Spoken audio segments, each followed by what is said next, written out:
Hello everyone, this is me Shreya. Welcome to my channel Shreya Learners Education. So in this video हम क्या पढ़ने वाले हैं? Systems of dating, what do dates mean?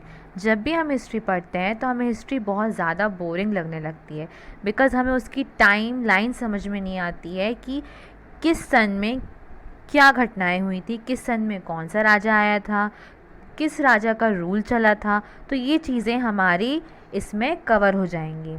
Okay, हम इस video को पढ़ने के बाद, इस वीडियो को समझने के बाद हमें पूरी टाइमलाइन क्लियर हो जाएगी, मेरा आपसे प्रॉमिस है। ओके, सो प्लीज़ आप इस वीडियो को फुल देखिएगा और पसंद आता है तो लाइक ज़रूर करिएगा, और कुछ भी कन्फ्यूज़न आता है तो आप ज़रूर डाउट यदि आता है आपको तो आप कमेंट सेक्शन में ज़रूर लिखिएगा, मैं आपको उसका आंसर ज़रूर दूंगी। ओके, तो हम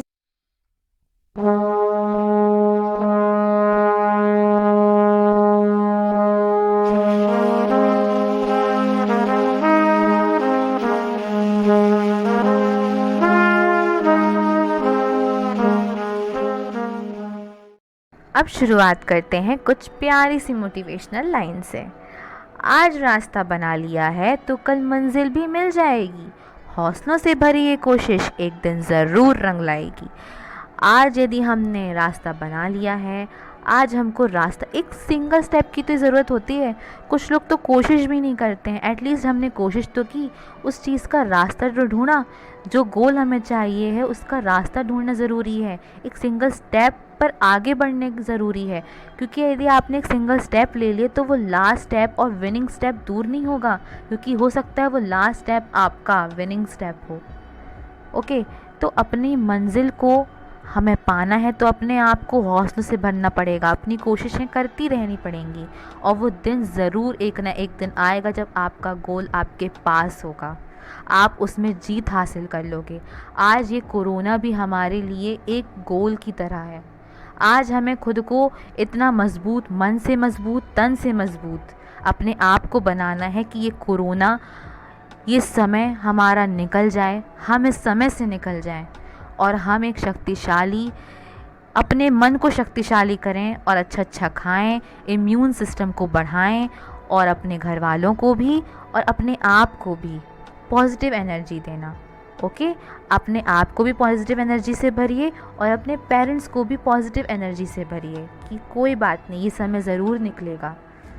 जो भी समय अभी चल रहा है हम इससे ज़रूर निकलेंगे, बस आपको अपने आप में मजबूत बनने की ज़रूरत है। ओके, ओके, तो अब हम इसकी टाइम लाइन को समझते हैं। जैसे अभी कौन सा ईयर चल रहा है, 2021 चल रहा है, तो इसके जो पीछे का जो 100 साल है 20 सेंचुरी कहलाएगी। फिर इसके जो पीछे के 100 साल 19 सेंचुरी, फिर 100 साल पीछे जाएंगे तो 18 सेंचुरी, फिर 100 साल पीछे 17 सेंचुरी, फिर 100 साल पीछे 16 सेंचुरी, और इसी प्रकार से 15, 14 ऐसी सेंचुरीज आती जाएंगी। ओके, सो 2001 से लेके 2099, 21वीं सदी में कितने साल आएंगे, 100 साल। फिर 20वीं सदी में कितने साल आएंगे, 1901 से लेके 2000। फिर 19 सेंचुरी में कितने साल आएंगे, 1801 से लेके 1900। ओके, इस बीच में क्या हुआ, जो हमारे 200 साल हैं उसमें ब्रिटिशर्स ने हमारे देश में शासन किया। इसी बीच में हमने आज़ादी पाई और फिर हमारा देश आज़ाद हुआ, है ना।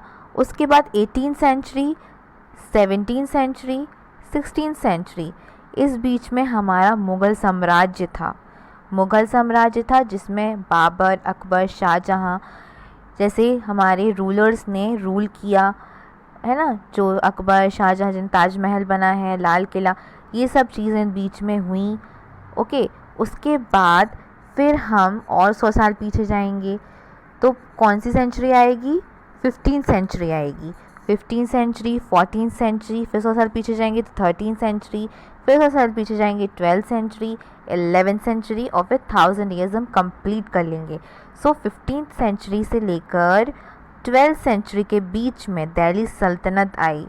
दिल्ली सल्तनत में कौन, मोहम्मद बिन तुगलक, अलाउद्दीन खिलजी, है ना, खिलजी, रज़िया सुल्तान, इन सब लोगों ने, इन सब रूलर्स ने हमारे देश में रूल किया। और फिर इन सब चीज़ों के बाद 100 साल और पीछे जाएंगे तो हमारे 1000 साल पूरे हो जाएंगे।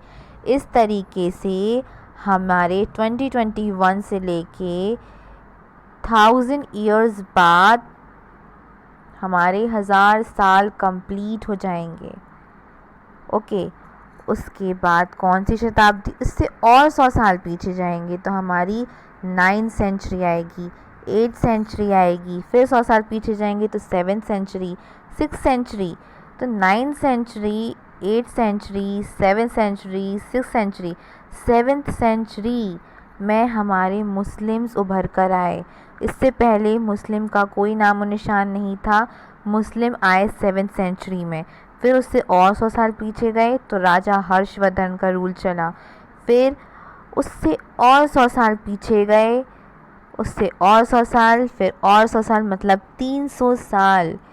300 साल तक गुप्त डायनेस्टी, गुप्त वंश का शासन चला। समुद्रगुप्त, चंद्रगुप्त, कुमारगुप्त, स्कंदगुप्त, इन सब का नाम तो आपने सुना ही होगा। इन सब का शासन चला हमारे देश में।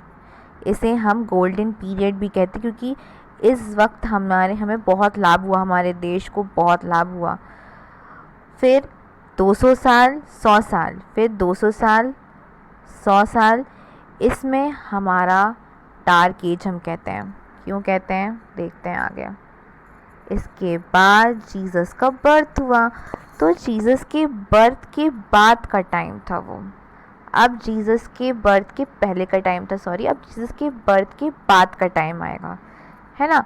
तो 100, 200, 300, अब ये कहलाया जाएगा डार्क एज।